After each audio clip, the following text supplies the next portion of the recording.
ಸೂರ್ಯನಿಗೆ ಮಾಫಿಯಾದಿಂದ ಕಾಲ್ ಬರುತ್ತೆ. ಆ ಕರೆಯನ್ನು ಸ್ವೀಕರಿಸಿ ಸೂರ್ಯ ಒಮ್ಮೆಲೆ ಶಾಕ್ ಆಗ್ತಾನೆ. ಆದರೆ ಅದನ್ನು ಧ್ವನಿಯಲ್ಲಿ ತಿಳಿದಂತೆ ಮರೆಮಾಚಿಕೊಂಡು, ಸರಿ ನಾನು ಗೋಸ್ಟ್ಗೆ ತಿಳಿಸ್ತೀನಿ ಅಂತ ಹೇಳಿ ಕರೆಯನ್ನು ಕಟ್ ಮಾಡಿಬಿಡ್ತಾನೆ. ಆ ನಂತರ ಶೌರ್ಯನಿಗೆ ಕರೆ ಮಾಡಿದ ಸೂರ್ಯ. ಶೌರ್ಯ ಕರೆ ಸ್ವೀಕರಿಸಿ, ಹಲೋ ಹೇಳು ಸೂರ್ಯ ಅಂತ ತನ್ನ ಬೇಸ್ ವಾಯ್ಸ್ನಲ್ಲಿ ಕೇಳ್ದ. ಎಲ್ಲಿದೆಯಾ ಅಂತ ಗಂಭೀರವಾಗಿ ಕೇಳಿಸ್ತು ಸೂರ್ಯನ ಧ್ವನಿ. ಮನೆಗೆ ಹೋಗೋ ದಾರಿಯಲ್ಲಿದ್ದೀನಿ ಅಂತಂದ ಶೌರ್ಯ. ಸರಿ, ಮನೆ ಹತ್ರ ವೆಯ್ಟ್ ಮಾಡು, ನಾನು ಬರ್ತಾ ಇದ್ದೀನಿ, ನಿನ್ನ ಜೊತೆ ತುಂಬ ಮುಖ್ಯವಾದ ವಿಷಯವನ್ನು ನಾನು ಮಾತಾಡಬೇಕು ಅಂತಂದ ಸೂರ್ಯ ಶೌರ್ಯನ ಜೊತೆ. ಶೌರ್ಯನ ತುಟಿಗಳ ಮೇಲೆ ಒಂದು ಸಣ್ಣ ನಗು ಬಂದು ಒಂದೇ ಸೆಕೆಂಡ್ನಲ್ಲಿ ಮಾಯ ಆಗಿಬಿಡ್ತು. ಸರಿ ಬಾ ಅಂಥೇಳಿ ಕರೆಯನ್ನು ಕಟ್ ಮಾಡಿ ಮತ್ತೆ ಡ್ರೈವಿಂಗ್ ಮಾಡೋದಕ್ಕೆ ಶುರು ಮಾಡ್ದ ಸೂರ್ಯ. ಇತ್ತ ಕಡೆ ಸೂರ್ಯ ಕರೆ ಕಟ್ ಮಾಡಿ ಹಿಂದಕ್ಕೆ ತಿರುಗಿ ನೋಡೋ ಅಷ್ಟರಲ್ಲೇ ಅಲ್ಲಿ ತನ್ನ ಹೆಂಡತಿ ಅಕ್ಕಿ ಕಾಣಿಸ್ತಾಳೆ. ಅಕ್ಕಿ ಅಂತ ಸೂರ್ಯ ಸ್ವಲ್ಪ ನಡುಕೋ ಧ್ವನಿಯಲ್ಲಿ, ಇಲ್ಲಿ ಇವಳಿದೆಲ್ಲವನ್ನ ಕೇಳಿಸ್ಕೊಂಡ್ಲು ಏನೋ ಅಂತ ಭಯದಿಂದ ನಡುಕ್ತಿರ್ತಾನೆ. ಏನಾಯಿತು, ಇಲ್ಲೇನು ಮಾಡ್ತಿದ್ಯಾ?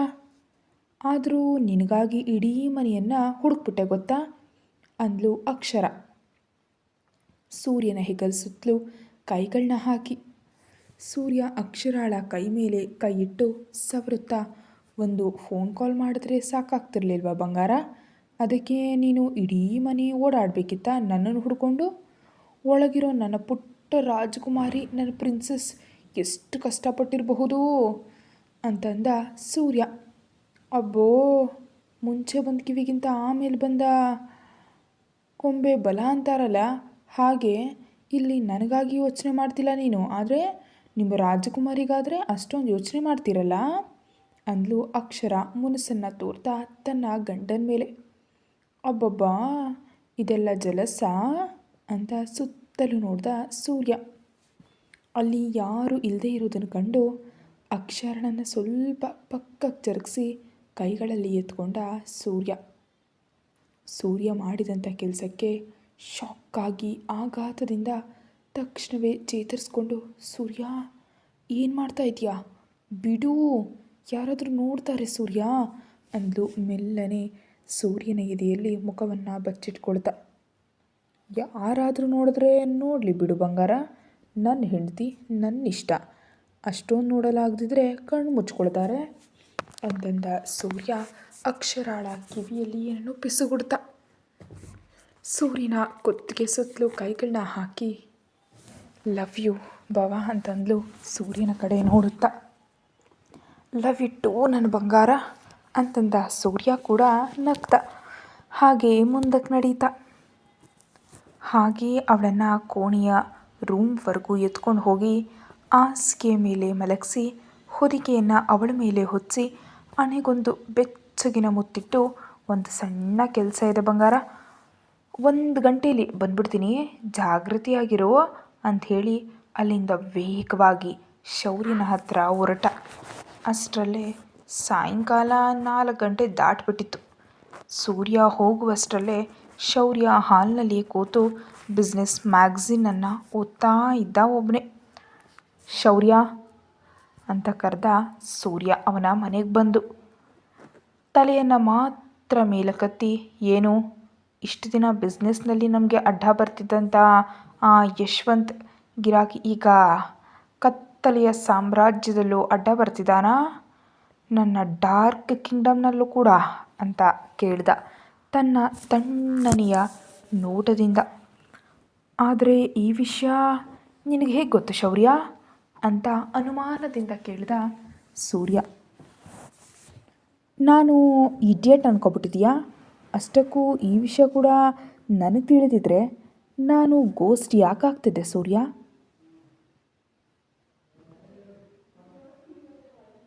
ಅಂತಂದ ಶೌರ್ಯ ತನ್ನದೇ ಆದ ಆ್ಯಟಿಟ್ಯೂಡ್ನಲ್ಲಿ. ಈಗ ನಿನ್ನ ಪ್ಲ್ಯಾನ್ ಏನು ಅಂತ ಸೂರ್ಯ ಅನುಮಾನದಿಂದ ಕೇಳಿದ ಶೌರ್ಯನನ್ನು. ಒಂದು ಸಣ್ಣ ವಕ್ರ ನಗು ನಗ್ತಾ ಹಾಗೆ ಸುಮ್ಮನಾಗ್ಬಿಟ್ಟ ಶೌರ್ಯ. ಏನು ಹೇಳಿದೆ, ಏಯ್, ನೀನು ಆ ಥರ ನಗ್ಬೇಡ ಕಣೋ ಬಾಸ್, ಇಲ್ಲಿ ನನಗೇ ಸುಸ್ತಾಗ್ಬಿಡುತ್ತೆ. ನೀನು ಆ ಥರ ನಕ್ಕದೆ ಅಂದರೆ ಯಾರಿಗೇಕೋ ಏನೋ ಮೂಡಿದೆ ಅಂತಾನೆ ಅರ್ಥ ಅಂತಂದ ಸೂರ್ಯ. ಎಲ್ಲ ಗೊತ್ತಿದ್ದು ಕೇಳೋರನ್ನ ಏನಂತಾರೋ ನನಗೊತ್ತಿಲ್ಲ ಸೂರ್ಯ. ನೀನೀಗ ಅರ್ಜೆಂಟಾಗಿ ಇಲ್ಲಿಂದ ಹೊರಡು. ನನ್ನ ತಂಗಿ ಹುಷಾರು, ಜಾಗ್ರತೆಯಾಗಿ ನೋಡ್ಕೊ ಅಂತ ಹೇಳಿ ಅಲ್ಲಿಂದ ಎದ್ದು ಸ್ನಾನ ಮಾಡೋದಕ್ಕೆ ಹೋದ, ಫ್ರೆಶ್ ಆಗೋಣ ಅಂತ. ಶೌರ್ಯ ಫ್ರೆಶ್ ಆಗಿ ಬರೋ ಅಷ್ಟರಲ್ಲಿ ಅಲ್ಲಿ ಸೂರ್ಯ ಇರಲಿಲ್ಲ. ಮತ್ತೆ ತನ್ನ ಕೋಣೆಗೆ ಹೋಗಿ ಒಂದು ಹರಿದ ಶೈಲಿಯ ಜೀನ್ಸ್, ಟಾನ್ ಜೀನ್ಸನ್ನು ಮತ್ತು ಕಪ್ಪು ಬಣ್ಣದ ಟೀ ಶರ್ಟನ್ನು ಧರಿಸಿ ಲವ್ವರ್ ಬಾಯ್ ಥರ ರೆಡಿ ಆಗಿಬಿಟ್ಟು ಅಲ್ಲಿಂದ ತನ್ನ ಕಾರ್ನಲ್ಲಿ ನಗರದ ಅತ್ಯಂತ ಪ್ರಸಿದ್ಧವಾದ ಫೇಮಸ್ ಆಗಿರೋಂಥ ಪಬ್ಗೆ ಹೊರಟ ಶೌರ್ಯ. ಅಲ್ಲೇ ಒಂದು ಟೇಬಲ್ ಹತ್ರ ಕೂತು ಬಾಯಲ್ಲಿ ಚುಯಿಂಗಮ್ ಸವಿಯುತ್ತಾ ತನ್ನ ಕಪ್ಪು ಕನ್ನಡಕವನ್ನು ತೆಗೆದು ಸುತ್ತಲೂ ನೋಡ್ದ. ಅಲ್ಲಿ ತುಂಬ ಜನ ಹುಡುಗರು ಮತ್ತು ಹುಡುಗಿಯರು ಕುಡಿತಾ ಡ್ಯಾನ್ಸ್ ಮಾಡ್ತಾ ಮಜಾ ಮಾಡ್ತಾ ಇದ್ರು. ಅಷ್ಟರಲ್ಲಿ ಒಬ್ಬ ನೌಕರ ಬಂದು, ಸರ್ ಆರ್ಡರ್ ಪ್ಲೀಸ್ ಅಂತ ವಿನಯದಿಂದ ಕೇಳ್ದ. ಒಂದು ಲಾರ್ಜ್ ಅಂದ ಶೌರ್ಯ ಗತ್ತಿನಿಂದ. ಅವನು ಸರಿ ಸರ್ ಅಂತ ಹೇಳಿ ಅಲ್ಲಿಂದ ಓಟ್ ಹೋದ. ಶೌರ್ಯನ ಕಣ್ಣುಗಳು ಮಾತ್ರ ಯಾರಿಗಾಗೋ ಹುಡುಕ್ತಾನೇ ಇದ್ವು. ಅಷ್ಟರಲ್ಲಿ ಅಲ್ಲಿಗೆ ಶೌರ್ಯ ಹೇಳಿದ ಆರ್ಡರ್ ತಗೊಂಡು ಬಂದ ಆ ನೌಕರ. ಶೌರ್ಯ ಅದನ್ನು ತೆಗೆದುಕೊಂಡು ಕುಡಿತಾ ಇದ್ದ. ನೋಡುವವರಿಗೆ ಅವನು ಸಾಮಾನ್ಯವಾಗಿ ಏನನ್ನೂ ಗಮನಿಸ್ತಿಲ್ಲ ಅನ್ನುವಂತಿತ್ತು. ಆದರೆ ಅವನ ಕಣ್ಣುಗಳು ಮಾತ್ರ ಯಾರಿಗಾಗಿ ಹುಡುಕ್ತಾನೇ ಇದ್ದವು. ಅಷ್ಟರಲ್ಲೇ ಸಮಯ ಸುಮಾರು ರಾತ್ರಿ 9 ಗಂಟೆ ಆಗ್ತಾ ಇತ್ತು. ಅಪ್ಪಿತಪ್ಪಿ ಒಬ್ಬನು ಅಲ್ಲಿಂದ ಹೋಗ್ತಾ ಇದ್ದ. ಅವನನ್ನು ನೋಡಿ ಶೌರ್ಯ ಅನುಮಾನದಿಂದ ಮೇಲೇಳೋದಕ್ಕೋದಾದರೆ ಎದುರಿಗಿದ್ದ ವ್ಯಕ್ತಿ ಕ್ರೂರವಾಗಿ ನಗ್ತಾ ಹೋಗೋದು ನೋಡಿ ಶೌರ್ಯನಿಗೆ ಸಂಶಯ ಬಂತು. ಈ ಸಮಯದಲ್ಲಿ ತಾನು ಹೋಗೋದು ಸರಿಯಲ್ಲ ಅಂತ ಅಂದ್ಕೊಳ್ತಾ ಅಲ್ಲೇ ಮೇಲಿದ್ದಂಥ ಕೋಣೆಗಳಲ್ಲಿ ಒಂದು ಕೋಣೆಯನ್ನು ಬುಕ್ ಮಾಡಿದ್ರಿಂದ ಅಲ್ಲಿಗೆ ಹೆಜ್ಜೆ ಹಾಕ್ತಾ ಶೌರ್ಯ. ಕಣ್ಣುಗಳು ಮೆಲ್ಲನೆ ಮಲಗೋದಕ್ಕೆ ಸಿದ್ಧವಾಗ್ತಾ ಇದ್ದವು. ಹಿಂದೆ ಯಾರೋ ತನ್ನ ಬೆನ್ನಟ್ಟಿ ಬರ್ತಿರುವಂತನಿಸಿ ವೇಗವಾಗಿ ಅಲ್ಲಿಂದ ಓಡುವಂಥ ನಡಿಗೆಯಲ್ಲೇ ತನ್ನ ಕೋಣೆ ಅಂದ್ಕೊಂಡು ಪಕ್ಕದ ಕೋಣೆಯೊಳಗೆ ನುಗ್ಗಿ ಬಾಗಿಲನ್ನು ಲಾಕ್ ಮಾಡ್ಕೊಂಡ್ಬಿಟ್ಟ. ಅಷ್ಟರಲ್ಲೇ ಅವನ ಕಣ್ಣುಗಳು ಅರ್ಧಂಬರ್ಧ ಮುಚ್ಕೊಳ್ತಾ ಇದ್ವು. ಕಾಲುಗಳು ಕೂಡ ಕದಲೋದಕ್ಕೂ ಸಹಕರಿಸ್ತಾ ಇರಲಿಲ್ಲ.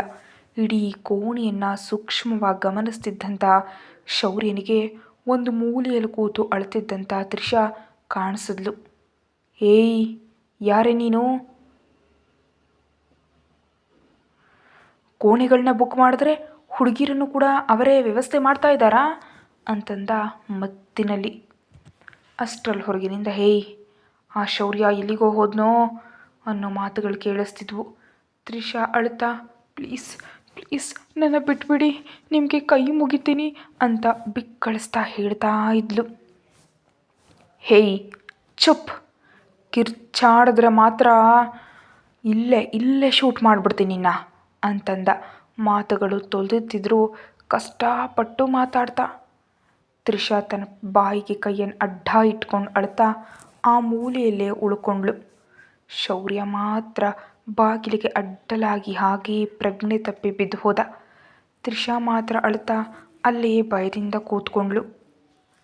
ಅಷ್ಟಕ್ಕೂ ತ್ರಿಷಾ ಅಲ್ಲಿಗೆ ಹೇಗೆ ಬಂದ್ಲು ಅಂತ ಅಂದರೆ ಒಂದು ಸಣ್ಣ ಫ್ಲ್ಯಾಶ್ ಬ್ಯಾಕ್ ಹೋಗಿ ನೋಡೋಣ ಬನ್ನಿ. ಅಂದು ಸುಮಾರು 3 ಗಂಟೆಗೆ ಅಕ್ಷಿತ್ ಎಲ್ರಿಗೂ ಹೇಳಿ ಬೆಂಗಳೂರಿಗೆ ಹೊರಟಿದ್ದ. ಅದಿತಿ ಸಾಯಂಕಾಲ ಫ್ರೆಂಡ್ ಹುಟ್ಟುಹಬ್ಬದ ಪಾರ್ಟಿ ಇದೆ ಅಂತ ಹೇಳಿ ಪಬ್ಗೆ ಹೋಗಿದ್ಲು. ಶೌರ್ಯ ಹೋದ ಅದೇ ಪಬ್ಗೆ ಅದಿತಿ ಕೂಡ ಹೋಗಿದ್ಲು. ಅದಿತಿ ಗೆಳೆಯರೆಲ್ಲರೂ ಪೂರ್ತಿಯಾಗಿ ಮಜಾ ಮಾಡ್ತಾ ಮದ್ಯವನ್ನು ಕುಡಿದಿದ್ರು. ಏ ಅದಿತಿ, ನಿಮ್ಮ ಅಕ್ಕ ಸೂಪರ್ ಆಗಿದ್ದಾಳಲ್ವಾ ಅಂತಂದ ಅದಿತಿಯ ಗೆಳೆಯ ಧೀರ್. ಆ ಮಾತಿ ಕೋಪದಿಂದ ನೋಡಿದ್ಲು ಅದಿತಿ ಧೀರ್ ಕಡೆ. ಸರಿ ಬಿಡಮ್ಮ, ಕೋಪ ಮಾಡ್ಕೋಬೇಡ, ಇವತ್ತು ಅವಳನ್ನು ಪೂರ್ತಿಯಾಗಿ ಕಾಡ್ಸೋಣವಾ ಅಂತ ಕುತಂತ್ರದಿಂದ ನಗ್ತಾ ಕೇಳ್ದ ಅವಳನ್ನ. ಹೇಗೆ ಅಂತ ಅದಿತಿ ಯೋಚಿಸ್ತಾ ಕೇಳಿದ್ಲು. ಧೀರ್ ಅದಿತಿಗೆ ಮತ್ತು ಉಳಿದ ಗೆಳೆಯರಿಗೂ ಕೂಡ ಒಂದು ಉಪಾಯವನ್ನು ಹೇಳ್ದ. ಎಲ್ಲರೂ ಅದು ಚೆನ್ನಾಗಿದೆ ಅಂತ ಅಂದಿದ್ದರಿಂದ ಅದಿತಿ ಕೂಡ ಒಪ್ಕೊಂಡು ತ್ರಿಷಾಗೆ ಕರೆ ಮಾಡಿದ್ಲು. ಕರೆ ಕಟ್ಟಾಗೋ ಸಮಯದಲ್ಲಿ ನೋಡಿ ಆ ಕಾಲ್ನನ್ನು ರಿಸೀವ್ ಮಾಡಿದ್ಲು. ಹಲೋ ಅಂದ್ಲು ತ್ರಿಷಾ. ಹಲೋ ಅಕ್ಕ ಅಂದ್ಲು ಅದಿತಿ ತ್ರಿಷಾಳ ಮೇಲೆ ತುಂಬ ಪ್ರೀತಿ ಇರುವಂತೆ ನಟಿಸ್ತಾ. ಹೇಳದಿತಿ ಅಂದ್ಲು ತ್ರಿಷಾ. ಅಕ್ಕ ಅಕ್ಕ ಪ್ಲೀಸ್ ಅಕ್ಕ, ಒಂದು ಹೆಲ್ಪ್ ಮಾಡೋಕ್ಕ, ಒಂದು ಸಣ್ಣ ಸಹಾಯ ಮಾಡೋಕ್ಕ ಮಾಡ್ತೀಯಾ? ನೀನು ಬಂದು ನನ್ನ ಮನೆ ಕರ್ಕೊಂಡು ಹೋಗ್ತೀಯಾ? ನಂಗೆ ನಿಜವಾಗ್ಲೂ ಹುಷಾರಿಲ್ಲ, ಸ್ಕೂಟರ್ ಓಡಿಸ್ಕೊಂಡು ಬರೋದಕ್ಕೂ ಆಗ್ತಾಯಿಲ್ಲ ಅಂತ ವಿನಂತಿಸ್ಕೊಂಡ್ಲು ಅದಿತಿ. ಸಮಯ ನೋಡಿದ್ಲು ತ್ರಿಷಾ. ಅಷ್ಟರಲ್ಲೇ ರಾತ್ರಿ 8 ಗಂಟೆ ಆಗಿದ್ದರಿಂದ ಹುಡುಗಿ ಬರೋದಕ್ಕೆ ಆಗದೆ ಹೆದರ್ತಿದ್ದಾಳೆ ಅಂತ ಯೋಚಿಸಿ, ಸರಿ ಅದಿತಿ ಅಂತ ಹೇಳಿ ಮನೆಯಲ್ಲಿ ಯಾರಿಗೂ ತಿಳಿಸ್ದೆ ಶೌರ್ಯ ಹೋಗಿದ್ದಂಥ ಅದೇ ಪಬ್ಗೆ ಹೋದ್ಲು ತ್ರಿಷಾ. ತ್ರಿಷಾ ಬರ್ತಿದ್ದಂತೆಯೇ ಅವಳನ್ನ ನುಂಗು ಬಿಡುವಂತೆ ನೋಡ್ತಿದ್ದ ಧೀರ್ ತ್ರಿಷಾ ಯಾರನ್ನು ಗಣನೆಗೆ ತೆಗೆದುಕೊಳ್ಳದೆ ಅದಿತಿ ಹತ್ರ ಹೋಗಿ ಬಾರೆ ಹೋಗೋಣ ಅಂಥೇಳಿ ಅದಿತಿ ಕೈ ಹಿಡ್ಕೊಂಡ್ಳು. ಅಷ್ಟರಲ್ಲೇ ಧೀರ್ ಬೇಕಂತಾನೇ ತಾನು ಕುಡಿತಿದ್ದ ವೈನನ್ನು ತ್ರಿಷಾಳ ಡ್ರೆಸ್ ಮೇಲೆ ಚೆಲ್ಲಿಬಿಟ್ಟ. ಕೋಪದಿಂದ ಧೀರ್ ಕಡೆ ನೋಡಿದ್ಲು ತ್ರಿಷಾ. ಓ ಐ ಆಮ್ ರಿಯಲಿ ಸಾರಿ ನಾನು ನೋಡಿಲ್ಲ ಅಂತಂದ ಧೀರ್. ಅದಿತಿ ಬಾ ಹೋಗೋಣ ಅಂತಂದ್ಲು ತ್ರಿಷಾ ತುಂಬ ಕೋಪದಿಂದ. ಅಯ್ಯೋ ಅಕ್ಕ, ನೀನು ಹೀಗೆ ಬರ್ತೀಯಾ? ಅಪ್ಪ ಮತ್ತು ಅತ್ತೆ ನೋಡಿದ್ರೆ ತುಂಬ ಸಮಸ್ಯೆ ಆಗುತ್ತೆ. ಮೇಲೆ ನಮ್ಮ ಗೆಳೆಯರು ತೊಗೊಂಡಿರುವಂಥ ರೂಮ್ ಇದೆ, ಅಲ್ಲಿಗೆ ಹೋಗಿ ಎಲ್ಲ ತೊಳ್ಕೊಂಡು ಬಾ ಅಂತಂದ್ಲು ಅದಿತಿ ಎಲ್ಲಿಲ್ಲದ ಪ್ರೀತಿಯಿಂದ. ಏನು ಪರವಾಗಿಲ್ಲ ಅದಿತಿ ಅಂತಂದ್ಲು ತ್ರಿಷಾ. ಅಕ್ಕ ನೋಡ್ಕೊ, ಮತ್ತೆ ಅತ್ತೆ ಕಾದಿರೋ ಸೌಟ್ನಿಂದ ಬರೆ ಹಾಕಿದ್ರು ಹಾಕ್ತಾರೆ ಅಂತ ಬೆದರಿಸಿದ್ಲು ತನ್ನ ಅಕ್ಕನಿಗೆ. ಸರಿ ನನ್ನ ಜೊತೆ ನೀನು ಕೂಡ ಬಾ ಅಂತಂದ್ಲು ತ್ರಿಷಾ ಆ ಜಾಗವನ್ನು ಒಂಥರ ಮುಖ ಸುಕ್ಕು ಉಟ್ಕೊಂಡು ಸುತ್ತಲೂ ನೋಡುತ್ತಾ. ಎಲ್ಲರೂ ತಮ್ಮಲ್ಲೇ ತಾವೇ ನಗ್ತಾ ಇದ್ರು. ಯೋಜನೆ ಯಶಸ್ವಿ ಆಯಿತು ಅಂತ. ಅಕ್ಕ ನಿನ್ನ ಫೋನ್ ಇತ್ತ ಕೊಡು, ಮತ್ತೆ ತೇವ ಆಗ್ಬಿಡುತ್ತಲ್ವ ಅಂತ ಹೇಳಿ ಅವಳ ಫೋನ್ ಪಡೆದು ತ್ರಿಷಾಳ ಜೊತೆ ಹೋದವಳಂತೆ ನಟಿಸಿ ಅವಳನ್ನ ಕೋಣೆಯೊಳಗೆ ತಳ್ಳಿ ಹೊರಗಿನಿಂದ ಲಾಕ್ ಮಾಡಿಬಿಟ್ಲು ಅದಿತಿ.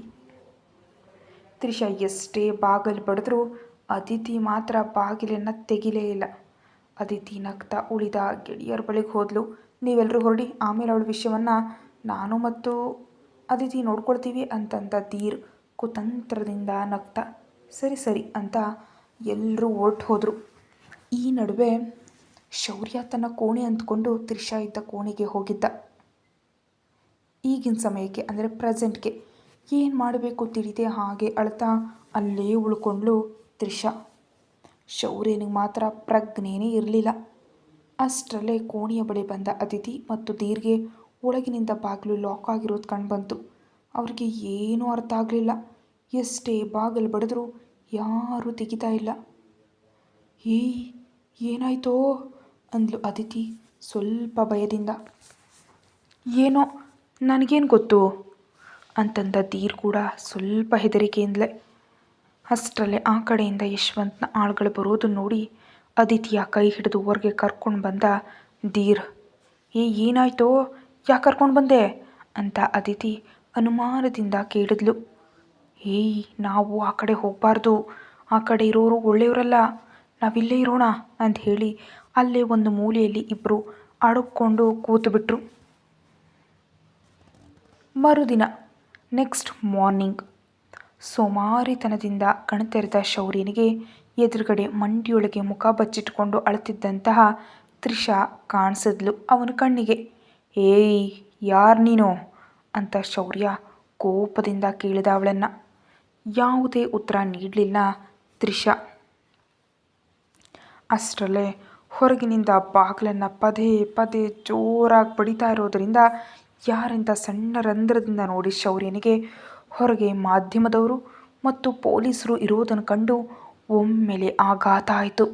ಇತ್ತ ಕಡೆ ತ್ರಿಷಾ ರಾತ್ರಿಯಿಂದ ಎಡಬಿಡದೆ ಅಳ್ತಿರೋದ್ರಿಂದ ಕಣ್ಣುಗಳು ಕೆಂಪಾಗೋಗಿ ಬೆಳಗಿದ್ದವಳ ಮುಖ ಪೂರ್ತಿಯಾಗಿ ಕೆಂಪು ಟೊಮೆಟೊ ಬಣ್ಣಕ್ಕೆ ತಿರುಗಿಬಿಟ್ಟಿತ್ತು. ಶೌರ್ಯ ತ್ರಿಷಾಳ ಕಡೆ ಕಿರಿಕಿರಿಯಿಂದ ನೋಡ್ತಾ, ಈಗ ನೀನು ಅಳೋದನ್ನು ನಿಲ್ಲಿಸಲಿಲ್ಲ ಅಂದರೆ ಈ ರಿವಾಲ್ವರ್ನಿಂದ ಶೂಟ್ ಮಾಡಿಬಿಡ್ತೀನಿ ಹೇಳ್ತಿದ್ದೀನಿ ಅಂತಂದ ಶೌರ್ಯ ಬೆದರಿಸುವಂತಹ ದಾಟಿಯಲ್ಲಿ. ತ್ರಿಷಾ ಮಾತ್ರ ಭಯದಿಂದ ಶೌರ್ಯನನ್ನು ಮತ್ತು ಆ ಪಿಸ್ತೂಲ್ನನ್ನು ಆ ಕಡೆ ಈ ಕಡೆ ನೋಡ್ತಾನೇ ಇದ್ಲು. ಉಫ್ ದೇವ್ರೇ ಅಂದ್ಕೊಂಡು ಹೋಗಿ ತ್ರಿಶಾಳನ್ನು ಎಬ್ಬಿಸಿ ಬೆಡ್ ಕಡೆ ನೋಡ್ದ. ಹಾಸಿಗೆ ತುಂಬ ಅಚ್ಚುಕಟ್ಟಾಗಿ ನೀಟಾಗಿತ್ತು.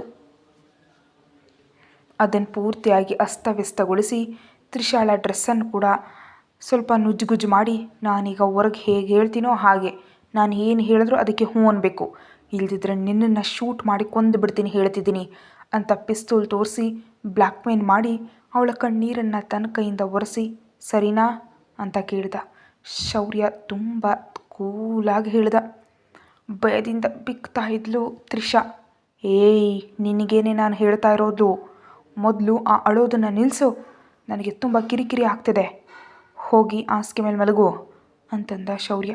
ಇಲ್ಲ ಇಲ್ಲ, ನಾನು ಹಾಗೆ ಮಾಡಲ್ಲ ಅಂದ್ಲು ತ್ರಿಷಾ ಧೈರ್ಯ ಮಾಡಿ. ಕೊಂದಾಕ್ಬಿಡ್ತೀನಿ ಹೇಳ್ತಾ ಇದ್ದೀನಿ, ಬಾಯಿ ಮುಚ್ಕೊಂಡು ನಾನು ಹೇಳಿದಾಗ ಮಾಡು ಅಂತಂದ ಶೌರ್ಯ. ಶೌರ್ಯನಿಂದರೆ ಇದ್ದ ಭಯದಿಂದ ಸರಿ ಅಂತ ಹೇಳಿ ಹಾಸಿಗೆ ಮೇಲೆ ಮಲಗಿದ್ಲು ತ್ರಿಷಾ. ಉಫ್ ಅಂತ ನಿಟ್ಟುಸಿರು ಬಿಟ್ಟು ಇಷ್ಟರಲ್ಲಿ ನಿದ್ದೆಯಿಂದಿದ್ದವನಂತೆ ಹೋಗು ಬಾಗಿಲು ತೆರೆದ ಶೌರ್ಯ. ಅಲ್ಲಿ ಕೆಲವು ಪೊಲೀಸರು ಮತ್ತು ಮಾಧ್ಯಮದವರು ಕೂಡ ಇದ್ದರು. ಶೌರ್ಯ ಯಾರು ನೀವೆಲ್ಲ, ಇಲ್ಲೇನು ಕೆಲಸ ನಿಮಗೆ ಅಂತ ತುಂಬ ಅಂದರೆ ತುಂಬ ಕೋಪದಿಂದ ಕೇಳಿದ ಅವ್ರನ್ನ. ನಿಮ್ಮನ್ನು ಬ್ರೂಟಲ್ ಕೇಸ್ನಲ್ಲಿ ಅರೆಸ್ಟ್ ಮಾಡ್ತಾ ಇದ್ದೀವಿ, ಒಳಗಿರೋ ಆ ಹುಡುಗಿಯನ್ನು ಕೂಡ ಕರೀರಿ ಅಂತಂದ ಆ ಪೊಲೀಸ್ ಅಧಿಕಾರಿ. ನಿಮ್ಮ ಮಾತು ಹತೋಟಿಯಲ್ಲಿರಲಿ ಮಹಾಶಯರೇ, ಒಳಗಿರೋದು ನನ್ನ ಗರ್ಲ್ ಫ್ರೆಂಡ್ ಅಂತಂದ ಶೌರ್ಯ. ಹಾ ಬಿದ್ದ ಮೇಲೆ ಪ್ರತಿಯೊಬ್ಬ ಡ್ಯಾಶ್ ಮಗ ಹೇಳೋ ಮಾತು ಇದೆ ಅಂತಂದ ಆ ಪೊಲೀಸ್ ಅಧಿಕಾರಿ ವಿಕಾರವಾಗಿ ನಗ್ತ. ಅಷ್ಟರಲ್ಲಿಗೆ ಬಂದ ಸೂರ್ಯನ ತನ್ನ ಆಳುಗಳೊಂದಿಗೆ ಆ ಪೊಲೀಸ್ ಅಧಿಕಾರಿ ಮಾತಾಡ್ತಾ ಮೊದಲು ಅವನ ಕರ್ಕೊಂಡು ಬಾ ಅಂತಂದ. ಅಷ್ಟೇ, ಮುಂದಿನ ಸೆಕೆಂಡ್ನಲ್ಲಿ ಅವನ ಹಲ್ಲುಗಳು ಉದುರಿ ಅವನ ಕೈಗೆ ಬಂದವು. ಏಯ್, ಒಬ್ಬ ಹೆಣ್ಣಿನ ಬಗ್ಗೆ ಅಷ್ಟು ನೀಚವಾಗಿ ಮಾತಾಡೋ ಮುನ್ನ ನೀನು ಕೂಡ ಒಬ್ಬ ಹೆಣ್ಣಿಗೆ ಹುಟ್ಟಿದ್ದು ಅನ್ನೋ ವಿಷಯ ನೆನಪಿಟ್ಟುಕೊಳ್ಳಲು ಅವರೆಂಥವರಾಗಿದ್ದರೂ ಸರಿ, ಅರ್ಥ ಆಯ್ತಾ ಅಂದ ತುಂಬ ಸೀರಿಯಸ್ ಆಗಿ. ಶೌರ್ಯ ಆ ಥರ ಕೋಪದಿಂದ ನೋಡೋದನ್ನು ಕಂಡು ಆ ಪೊಲೀಸ್ ಅಧಿಕಾರಿಯ ಬಾಯಿ ಮುಚ್ಚಿ ಹೋಯಿತು.